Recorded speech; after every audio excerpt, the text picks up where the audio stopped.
NCP তারা জামায়াতের সাথে যোগ দিয়েছেন আসন সমঝোতার কথা বলে বা নির্বাচনে জোট করতে গেছেন। এই বিষয়টা হঠাৎ করে আসার পর সারা বাংলাদেশে একটু মানে আলোচনার কেন্দ্রবিন্দু হয়ে পড়েছে।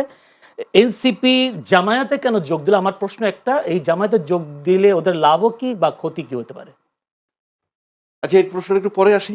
জি। তার আগে সাইফুল ভাই যে কথা বলছেন সেটা লেভেল প্লেইং ফিল্ড নিয়ে কথা হয়েছে। পলিটিক্যাল মাঠটা এখন কেমন? 4টা প্রবলেম মাঠে হচ্ছে। 4টা প্রবলেম কি? আমি বড় দলের বলবো, কারণ বড় দল মানে আমি দলের নাম বলার কোনো প্রয়োজন নাই। সম্ভাব্য কারা ক্ষমতায় যাবে নির্বাচন হলে এরা একটা গুঞ্জন আছে। কিন্তু রাজনৈতিক মাঠটা যেভাবে আছে তাতে কিন্তু একদম সুষ্ঠু নির্বাচন না, 60% সুষ্ঠু হইলেও কিন্তু বলা যাবে না কে নির্বাচনে জয়ী হবে। এটা গেল একটা দিক। দ্বিতীয় দিক আসেন, তারেক রহমান সাহেব নেমে কিন্তু একটা কথা বলছেন, I have a plan.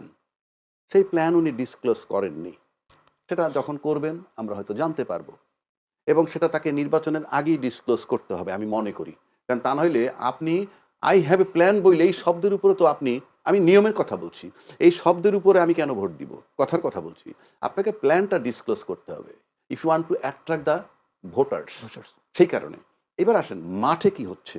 Number 1, বড় দলের ট্রাবল, মনোনয়ন পুনর্বহাল নিয়ে আন্দোলন। মানে কিছু লোকের মনোনয়ন দিছিল, এখন আবার অন্যত্র দিয়ে দিছে। সেই আন্দোলন আমি কালকে লোহাগাড়ায় দেখেছি। অর্থাৎ মনোনয়ন পুনর্বহাল করো। তাহলে মনোনয়ন পুনর্বহাল যে করতেছে সে তো ওই বড় দলেরই একটা অংশ। এটা একটা ট্রাবল। 2 আসেন, অন্য দলের ব্যক্তিকে মনোনয়ন দেওয়ার কারণে একটা অপ্রকাশিত দ্বন্দ্ব। অপ্রকাশিত দ্বন্দ্ব মানে অন্য দল থেকে যারা জোটের মধ্যে একটা দলকে দিছে, তাহলে বড় দলের অন্যান্য যারা সম্ভাব্য প্রার্থী হইতে পারতো তাদের একটা অপ্রকাশিত দ্বন্দ্ব চলমান। 3 নম্বর আসেন, অন্য দলের ব্যক্তিকে যখন নিজ দলের লোকরে বলা হয় তুমি ভোট তারে দিও, এটা আর একটা দ্বন্দ্ব। 4 নম্বরটা আসেন, দল বিলুপ্ত করে যে সমস্ত বড় লোকগুলো বড় দলের সাথে গিয়ে তারপরে নমিনেশন পেয়ে গেল, এটা ওই দলের যোগ্য প্রার্থীরা ভালো নজরে নিচ্ছে না। অর্থাৎ আপনি যদি এখন দেখেন পলিটিক্যাল লেভেল প্লেইং ফিল্ড আমরা একটা টার্মে বলি, আসলে 2টা টার্ম, একটা হলো অ্যাডমিনিস্ট্রেটিভ আর একটা পলিটিক্যাল। তাহলে এই যে পলিটিক্যাল লেভেল প্লেইং ফিল্ড কিন্তু এই দলের নিশ্চিত করতে হবে এখানে অ্যাডমিনিস্ট্রেশন কাজ করবে না রাষ্ট্রের। আর অ্যাডমিনিস্ট্রেটিভ জায়গার সমস্যা কোথায়? আপনি দেখেন প্রফেসর ইউনূস সাহেব বলছেন সমস্ত প্রস্তুতি সম্পন্ন, কোন ফর্মে? Level playing field. আপনি যদি হাদির গুলিটা চিন্তা করেন, মারা গেছে, সে কিন্তু প্রার্থী ছিল। চিটাগাং 8 বিএনপির প্রার্থী গুলিবুদ্ধ, সেও তো ছিল। 2 নম্বর, আপনি অস্ত্র যেগুলা রিকভার করতে পারেননি, এবং পুলিশের হারিয়ে যাওয়া অস্ত্র উদ্ধার করতে পারেন নাই। পুলিশের অস্ত্র উদ্ধার করার দায়িত্ব কিন্তু পুলিশের, পারেননি। আমি এক্ষেত্রে বলবো করেন নাই। কেন করেন নাই? ওনাকে কি প্রফেসর ইউনূস সাহেব নিশ্চিত করছে যে তোমরা উদ্ধার কইরো না? তাহলে আপনি বাজারে অস্ত্র আছে, আবার আপনি গানম্যান দিচ্ছেন। গানম্যান দেওয়ার মানে হচ্ছে এই প্রশাসনিকভাবে আপনি ভালো অবস্থায় নাই, তাহলে আপনি গানম্যান দিবেন কেন?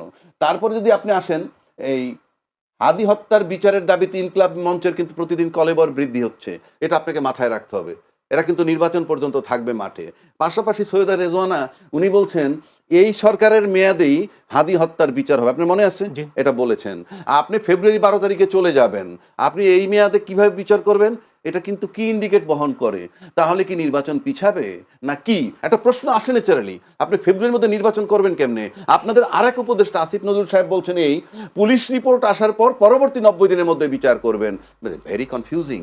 তো এই যে বিষয়গুলো আপনি যদি চিন্তা করেন তাহলে কিন্তু আপনি স্টিল পলিটিক্যাল এবং অ্যাডমিনিস্ট্রেটিভ 2 ওয়েতে মাঠ ঠিক নাই। একটা এক্সাম্পল দেই, হাদিকে যখন সিঙ্গাপুরে চিকিৎসার জন্য নিলেন তখন বলা হয়েছিল ব্রেইনে অপারেশন করা হবে। খেয়াল আছে আপনার? বলা হচ্ছিল বডি স্টেবল না, তাই অপারেশন করা সম্ভব না। বডিতে যদি লেভেল প্লেইং ফিল্ড ধরেন, ব্রেনকে যদি নির্বাচন ধরেন, তাহলে আপনি দেখেন বডি কন্ট্রোল না করে অপারেশন করা যায় না। একইভাবে অ্যাডমিনিস্ট্রেটিভ এবং পলিটিক্যালি লেভেল প্লেইং ফিল্ড ঠিক না করে আপনি নির্বাচনে যেতে পারেন না। সুতরাং নির্বাচনটা যাচ্ছে তাই হতে পারে। এইবার আসেন আপনার একটা জবাব দিচ্ছি, জামাতে যোগদানে এনসিপি। এর সাথে একটা প্রশ্ন যুক্ত করি, সেটা যদিও জামাতের সাথে সমঝোতা করলে এনসিপিকে কঠিন মূল্য চুকাতে হবে বলেছেন সামান্তা শারমিন। না, কঠিন মূল্য চুকাতে হবে বলতে এখানে আমি কঠিন মূল্য আমি ঠিক জানি না, ওটা ওরা বলতে পারবে ওদের কঠিন মূল্য কি। কিন্তু আমি সাদামাটা চোখে যেটা দেখি, যেটা বলতে চাচ্ছে, সমাজে আলোচিত করতে চাচ্ছে, যে শেষ পর্যন্ত রাজাকারের দলে যোগ দিচ্ছে। মানে বিষয়টা এইরকমই।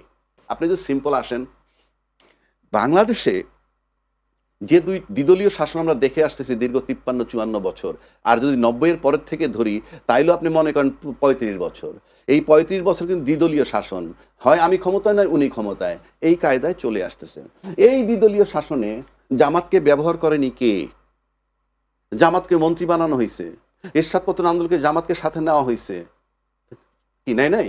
আচ্ছা, এইবার আসেন, জামাতে দায়িত্বশীল দুজন মুক্তিযোদ্ধা যোগ দিচ্ছেন, একজন মেজর আখতারুজ্জামান আর একজন কর্নেল অলি সাহেব। আচ্ছা, এখন কি কর্নেল অলি সাহেব আর আখতারুজ্জামান সাহেব ওনারা কি রাজাকারে রূপান্তরিত হইলেন, না ওনারা দুইজন যাওয়ার পর জামাত মুক্তিযুদ্ধ হয়ে গেল? সহজ ভাষায় যদি বলি, সব দলের ভিতরেই রাজাকার মুক্তিযোদ্ধা সব আছে, আপনি নিশ্চিত করে বলতে পারি। সুতরাং আপনার এই 53-54 বছর পর মুক্তিযুদ্ধের পক্ষ শক্তি বিপক্ষ শক্তি এই আলোচনা আর চলবে না, কারণ সব দলের সাথেই জামাত যদি আলু হিসাবে মিশতে পারে বা আপনারা নিতে পারেন, তো এনসিপি জামাতের সাথে মিশলে দোষটা কেন? কারণটা কি? আপনার কর্নেল অলি সাহেবই তো মিশছে, যিনি বিএনপির মতো দলের প্রতিষ্ঠাতা জিয়াউর রহমান সাহেবের সহযোদ্ধা ছিলেন, এই এলডিপির কর্নেল অলি। সুতরাং এগুলো এখন ম্লান হয়ে গেছে, এই সমস্ত আলোচনা, এই ন্যারেটিভ বাংলাদেশে চলবে না। বরং যেহেতু দুইটা দলের ভিতরেই এখন জামাতকে সবাই ব্যবহার করছেন, তিন দলের সবাই এনসিপি সহ যদি আমি ধরি, তাহলে আপনাকে এখন যেতে হবে যে তৃতীয় কোন ফোর্সটা কোন দিকে যায়, সেটা যদি আপনি ধরেন যে সেই ইনকিলাব মঞ্চ কিংবা হাদির কবরে কেন্দ্র করে যেটা হয়েছে, সেটা কিন্তু কলেবর বৃদ্ধি হয়েছে। এবং আপনি দেখেন লক্ষ্য করে যে এনসিপিকে যদি জামাত অ্যাকোমোডেট করে থাকে, এতে একটা বার্তা যায়, এক, জামাতে মুক্তিযোদ্ধাও গেছে, দুই, বিপ্লবী চেতনা ধারণকারী যে দলটা সেটা হলো এনসিপি, যেটা নিয়ে কোনো ডাউট নাই, তাকে কিন্তু জামাত